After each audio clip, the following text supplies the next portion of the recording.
It's not about playing at the collegiate level.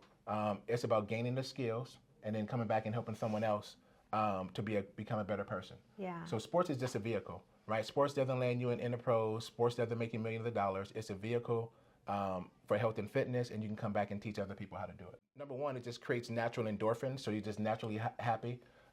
It gives you a great source of energy. Usually you'll see yourself getting better and improving practice, so that makes your self-esteem rise. And then a lot of people will start to know you just because of you play a sport. So there's just so many benefits to the socio-emotional growth of a student athlete. Yeah.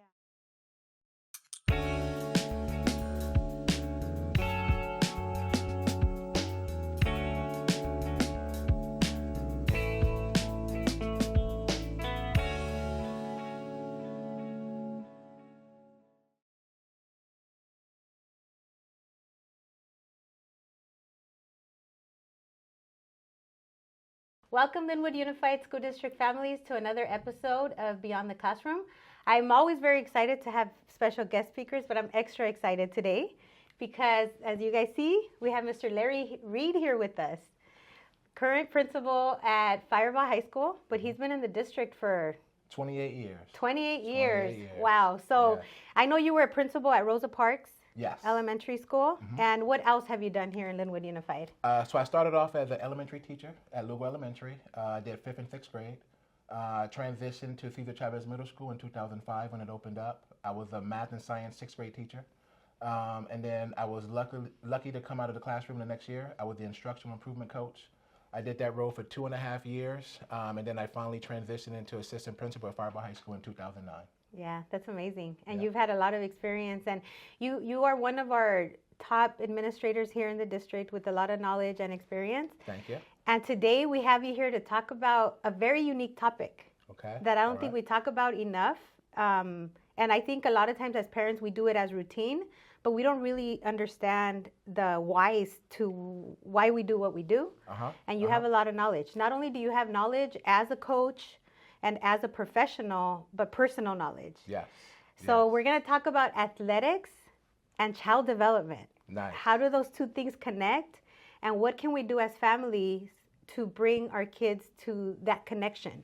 All right. Right? All right. I don't want to go without saying that you have 4 amazing children.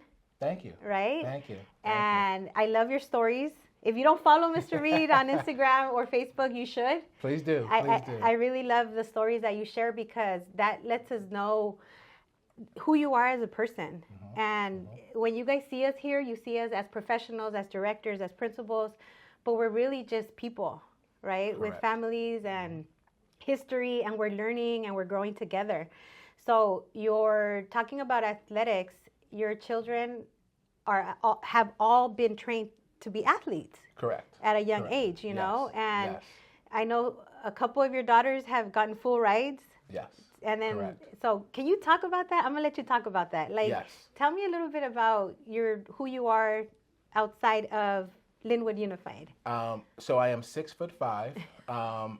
I was blessed with the opportunity to play the guard position in basketball. I had a full scholarship for Grand Canyon University. I actually played with the first Mexican who ever made it to the NBA. Wow. His name was Horacio Llamas.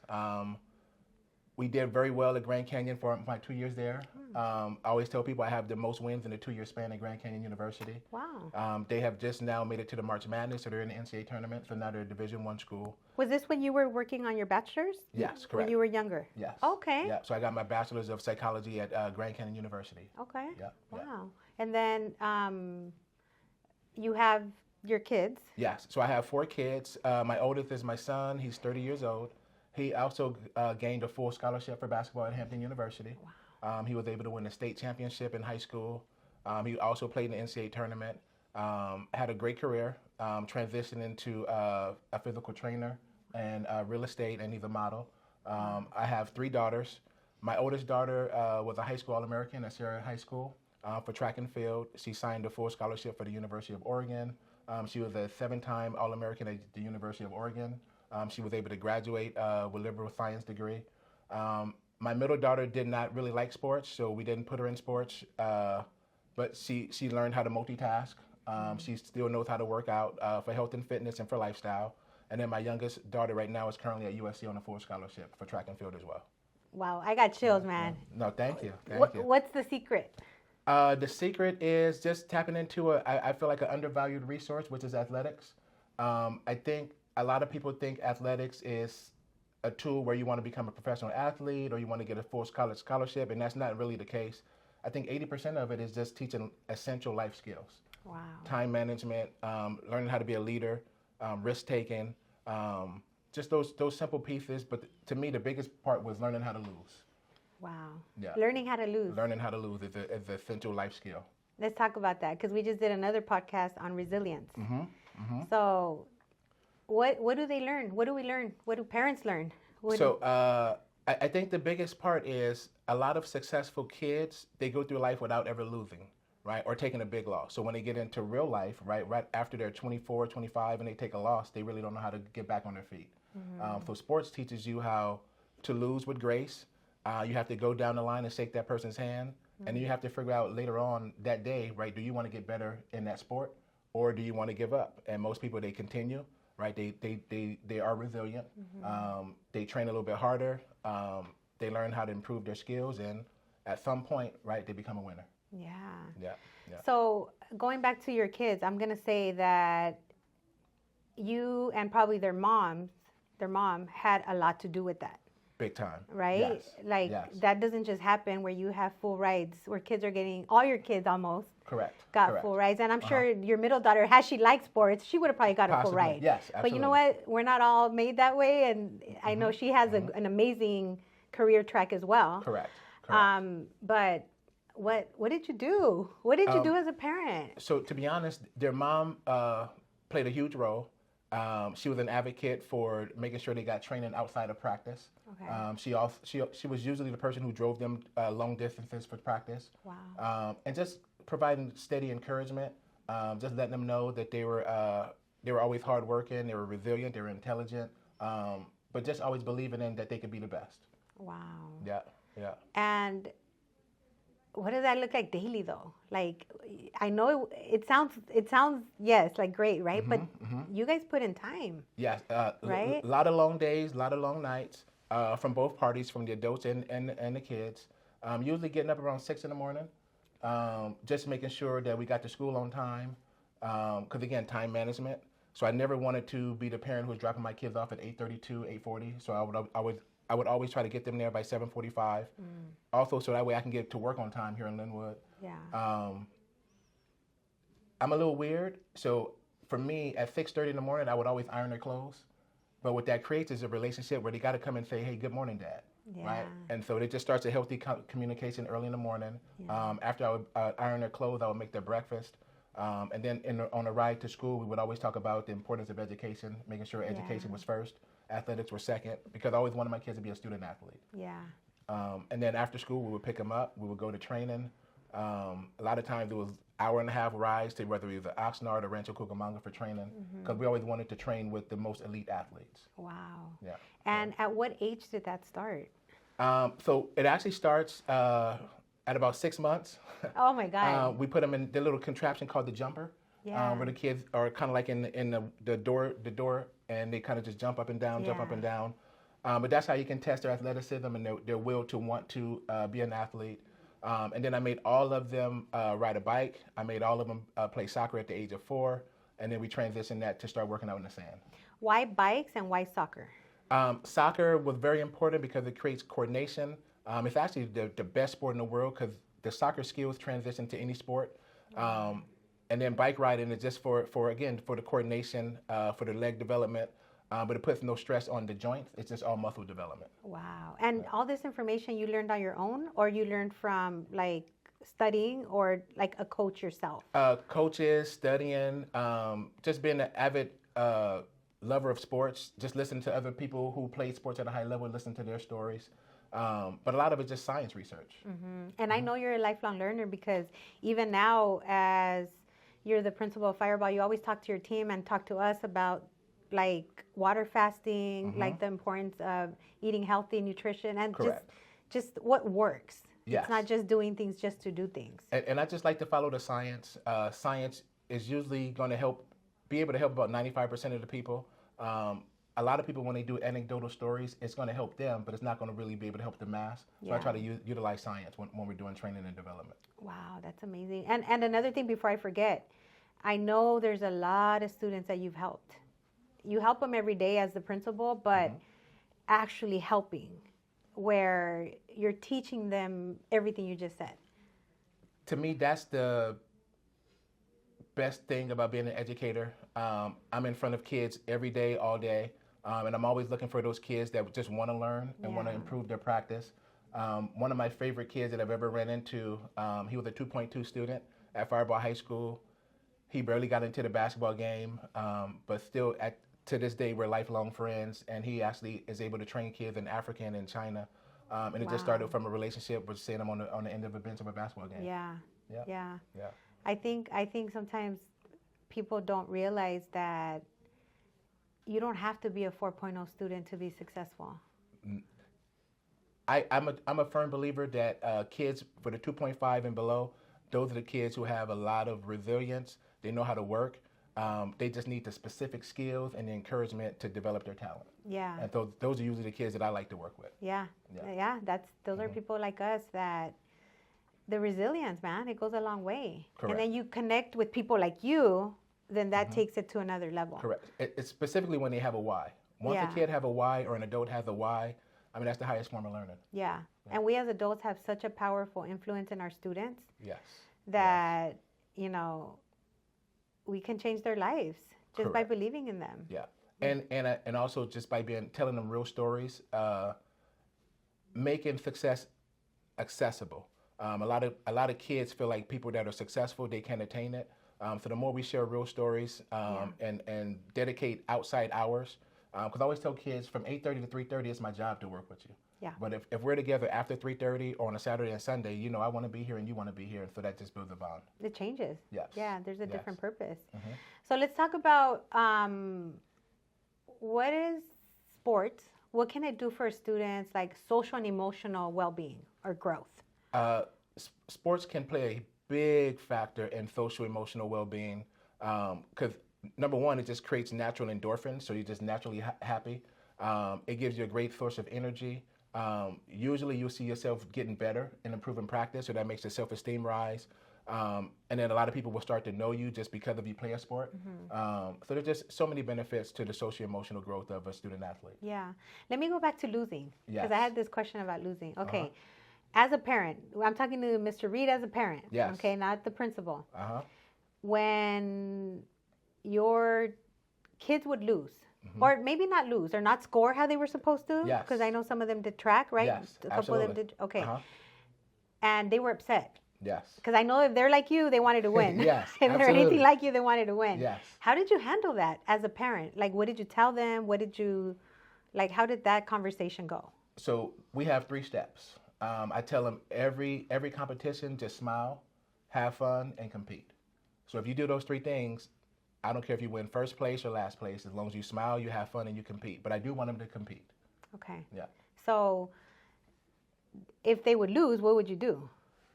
Or how would that conversation grow? Because I know that your daughters probably weren't happy, or maybe your son too. Yes. So how would you comfort them, or how would you, as dad? So that's when you have to be the parent. You can't be the trainer. You can't be the coach. And were you both at some point? Yes. At some point, you were both. So you start with just a natural hug. You say, "Hey, I really was impressed with your performance," and you just stay in that moment, right? You don't talk about how to improve. You talk about that the next day.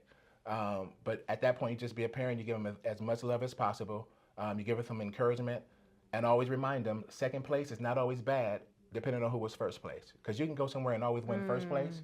Right, but that doesn't mean you're getting better in your particular sport. That makes sense. So losing sometimes is how you get better and become a champion. Yeah. And how does that transfer into everyday life? Or again, it just helps us be able to take the wins and losses. It creates some humility. I hate to lose, but as I lose, I often go home and I reflect and I just try to figure out how do I get better. But losing is the best part of the learning process. Yeah. Yes. We just finished talking about resilience, how a lot of times as parents, we don't want our kids to lose.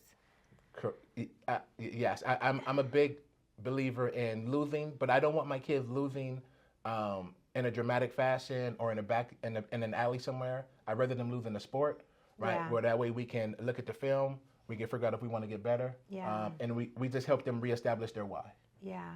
So how do for kids that want to play a sport but they're not sure what sport to play, what do we do as a parent? Like, do we expose them to all sports, or what do we do to kind of guide them to be active? I would start with stuff like jumping rope, riding bikes, and swimming. That's where I would start. And in those three aspects, if you see some athletic movement, then you can transition to any other sport. But I would start right there. And what do you think are the wrong thing a parent can do when it comes to sports? Like, what's the biggest mistakes parents can make? In my opinion, I think the biggest mistake is forcing your kid into a sport, or asking your kid to do something because you did it. I think you have to allow the kid to have a why and a reason to want to be a part of the sport, or even if it's an art club or something engaging in education. Once they establish their why and what their one is, then our job as parents is just to help them pursue that. Yeah, and I guess that's in any area, right? Absolutely. So if you know that your child is, now I'm talking to Coach Reed. Yes. Okay, because we have Dad Reed, we have Principal Reed, and you're a coach. Yes. You're a natural coach. So let's say my child is very interested in, and they're good in my lens, in playing basketball, right? What would you tell that parent to do to help them be on the track to get recruited, hopefully? And we know that's a tedious process. Right. But some parents kind of are like, I don't know what to do to get to that route. Like, what would you recommend that they do? I would recommend that they practice at least 2 hours after practice, because that creates the dedication if you really want to sign a college scholarship or just continue the sport beyond high school. I would also collect film, because the film don't lie, right? You can come back and watch the film and evaluate.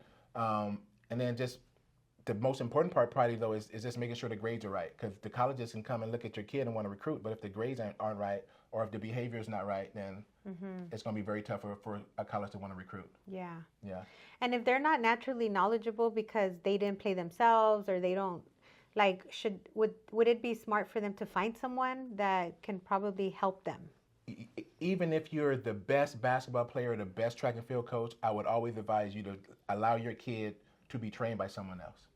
So that way you can stay as the parent. You can assist, right? But always make sure that my kids had another trainer outside of me, because they need another voice. And again, when they do lose or they don't perform at that high level, they need me to be a parent. It's hard to be parent and coach at the same time. Wow. And we know that the recruiting process is not an easy process, and it's not a big percentage of kids. But let's say that they train super hard and they want to get recruited and go to full ride to a scholarship. But let's say that doesn't happen.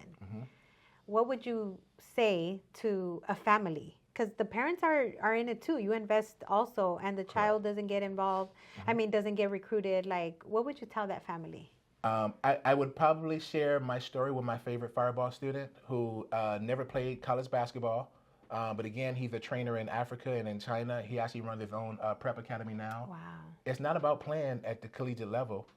It's about gaining the skills and then coming back and helping someone else to become a better person. Yeah. So sports is just a vehicle, right? Sports doesn't land you in the pros. Sports doesn't make you millions of dollars. It's a vehicle for health and fitness, and you can come back and teach other people how to do it. I like that. I like that, because we do think, people that are the outside, we sometimes think it's for a free ride, and then, or they go to professional. Correct.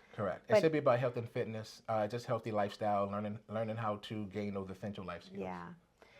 Yeah. When we talk about athletics and training students for the future, what would you say are the most challenges that kids face while they're going through that process? Probably the biggest part is just knowing what part of the sport do they want to identify with. Because you can play soccer, right? But are you going to be the goalie? You're going to be the forward? You're going to play defense? There's so many different positions and skills that go with each different position. You have to figure out what your best skill is, and then attribute that to the position you're going to play. And we see that a lot in football. A lot of kids, or actually in basketball, a lot of kids are not as tall to be basketball players, but if they transition those skills into football, they usually have the potential to now to play in college. Wow. Okay, so I have a question. So your two amazing daughters got full rides. Yes. And 4.0s. Yes. Yes. How do they balance all of that? Like, and probably a social life. Yes, absolutely. So how do they balance all of that? Sometimes us as adults, we don't know how to balance it. So what do you think? Time management, just understanding that if you do want to play a collegiate sport, you are going to have to get up at 5 in the morning because usually practice is at 6. You usually got to go to training table at 8. You got to start class by 9. So I think what helped them is seeing their mom get up and multitask, seeing me get up and multitask. Even on Saturdays and Sundays, I don't sleep past 8 in the morning. So even on Saturdays and Sundays, we still got to get up and we got to run. Yeah. So staying very disciplined. Yes. So they were trained at a young age to be very disciplined with their time. Yes. And I think even my mom, who didn't go past the 8th grade, and she couldn't really teach me how to learn algebra, but she taught me how to learn. And so just instilling those kind of pieces of just learning how to learn.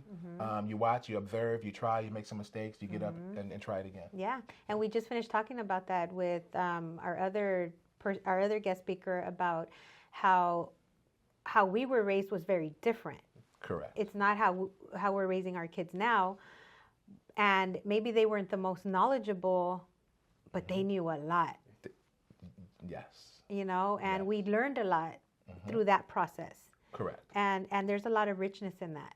Because again, it's a lot of richness in the process, not so much the product. So our parents didn't have a lot of in-depth knowledge, content specific, but they knew the process of how to get better and how to improve as a citizen. Yeah. And that's amazing. And I think as parents, we need to remember that we don't have to give them everything instantaneously. Kids need to work hard. Yes. They need to process and learn. You know, we need to go back to that. Yes. Let's talk about like injury prevention, nutrition, sleeping. Yes. How important are those factors for a young athlete? Sleeping is the most important part of recovery. I'm going to say it again for parents and student athletes that are listening. Sleep is the best form of recovery.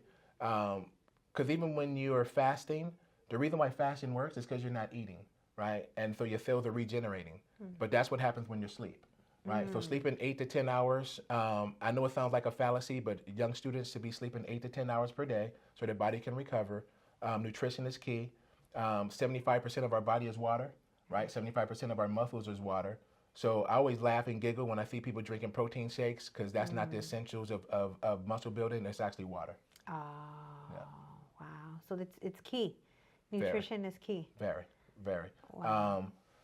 And then once you get beyond just that, then you just got to start eating healthy. But that's a process.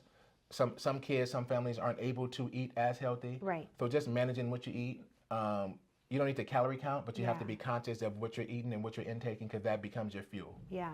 And I'm sure that contributes to their training. It's all connected. Yes. So what we talk about is changing one letter. Instead of eating to be full, you want to eat for fuel. And that's just changing one letter. Right. And so that's the intake of your water and your nutrients. And then you can get into going vegan and vegetarian and fasting. But if you just start with just simply eating for fuel, not to get full, I think that's a great start. Yeah. There's a lot to talk about when it comes to how athletics, plays a role in child development. Yes. Yes. If you can sum it up into like, as a coach, as a dad who has professional athletes, because that's what you have, as a principal who's trained other athletes, would you tell parents that have young kids,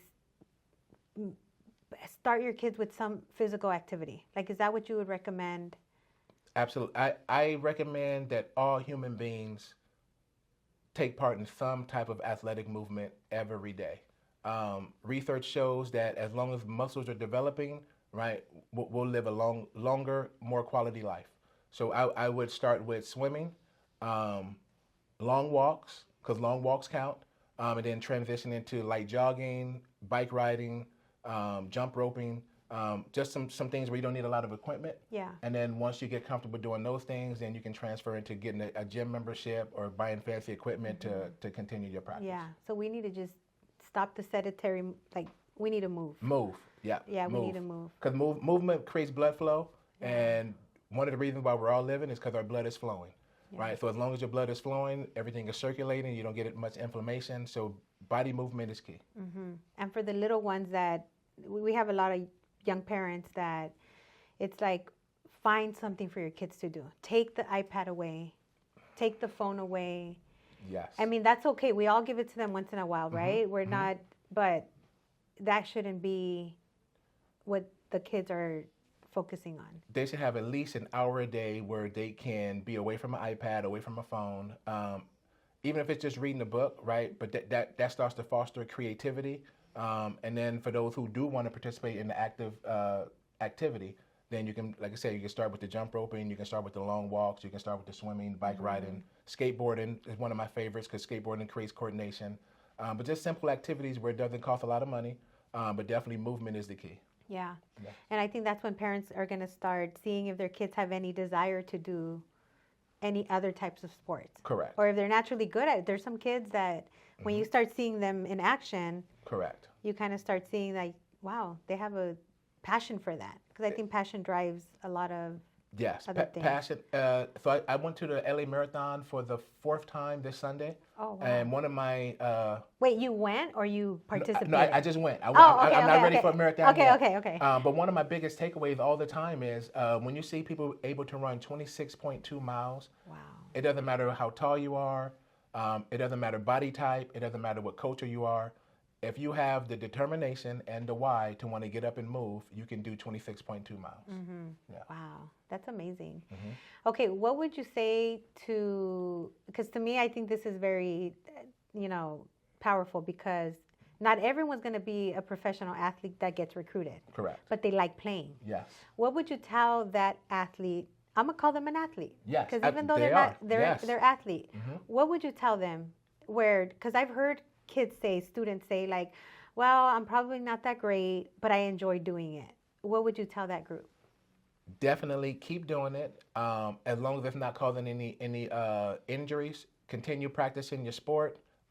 Because as you practice your sport, there's going to be some young kid that's going to walk over to that park or walk over to that gym and they're going to see you doing it and you're going to inspire someone. That's right. So continue, whatever you know how to do, make it a lifelong practice because as you're practicing your health and fitness, but the most important part is you're going to be inspiring someone young and they're going to want to continue and then maybe they become the one who's on TV. Yeah. Oh my God, that gave me chills because I always say that like when you do something, you never know who you're inspiring. Correct. You never know. People watch you and you don't even know sometimes when people are watching you with what you're doing. As human beings, right, someone is always watching us. That's why our character has to be clean. That's why we have to continue our movement patterns because we are going to inspire someone. And then again, right, once you inspire someone, they can go on to be bigger and better. And that's the goal of us as adults and as parents and as human beings to foster the environment where people can become bigger and better. Yeah, and everyone has something to offer. Yes. If you're watching and you think, well, I don't have anything to offer, yes, you do. Yes. You have something to offer. Everybody has something to offer. We just need to start believing it. Yes. As you start practicing believing it, that you're not gonna. If we're not the professional athlete, it's okay. It doesn't mean that you don't have something else to offer. Everyone has value, and we talk in the sports world, inches over time turn into miles. So you get up every day and you do something. Over time, right, you'll find yourself in a way better place than you were 2 weeks ago. Yeah, that's amazing. So if you're an athlete, congratulations. Keep doing what you're doing. If you are an athlete that's getting recruited, that's amazing. Congratulations. Like that is a testament to all the hard work that has been done since probably you were little. Correct. Since you were born and your parents. If you're an athlete that's not getting recruited, that's okay too. Everyone has a purpose, and a lot of times we don't know the future. One of the things Mr. Rita and I always talk about is keep moving. Don't stop. Don't stop. Like don't stop, because the second you stop, you kind of lose focus, lose momentum. Yes. And it becomes harder. It becomes harder. Yeah, like we hear parents saying to their children, like, I want you to do better. I want you to do better. I want you to not go through what I went through. And that's true because we just want everything good for our kids. But you don't stop. don't stop. Whether it's school, whether it's your athletic movements, whether it's you building your character, don't stop. Continue being the best version of yourself. And again, you'll find yourself in a happier, safer place. Yeah. If you're at Fireball High School, you're going to see Mr. Reed there every day, and you know better than I do because you see him more than I do that he doesn't stop. He's always moving. Mm-hmm. He's always looking to grow. He's one of the best dressed administrators that I know here in Linwood Unified, and he's here to support. And just anyone listening, like, you don't have to be an athlete to take from this podcast important topics, important tips. You know, one, it's our health. Let's keep moving. All of us need to keep moving, even if it's walking, light weights, you know, swimming is very powerful. Very. So our blood can flow. Let's stay active, because if we're not here, no one's going to do our job. Yep. Our job. I don't mean our job. I mean our job as to inspire, as to live, and, you know, help with making this place a better place. So if you are in need of any type of support, I want you to know that here in Linwood Unified, I always say this, we have SEL specialists, we have licensed clinical social workers, we have community school case managers, we have principals that care. Please reach out to any principal that you might know at any school that your child is at. Come here to the district office. We want to support you. We want you to be lifelong learners that learn not only academics, but how to be better people every day. Every day. And we wanted to talk about athletics, the importance of how that brings resilience in different ways, in so many different ways. Correct. And I got to say, you're an amazing dad. Thank you. You're an amazing person, and there's a lot to learn from you. So I appreciate it. I want to thank you for being here today. It's, you know, 30 minutes, 40 minutes, not that long, but I think, you know, it was very inspiring. Thank you. So congratulations on everything you've done with your family and here in Linwood Unified. And again, families, if you are in need of any support, we're here to support you and help you and guide you. So thank you for joining us today. Thank you. Appreciate it.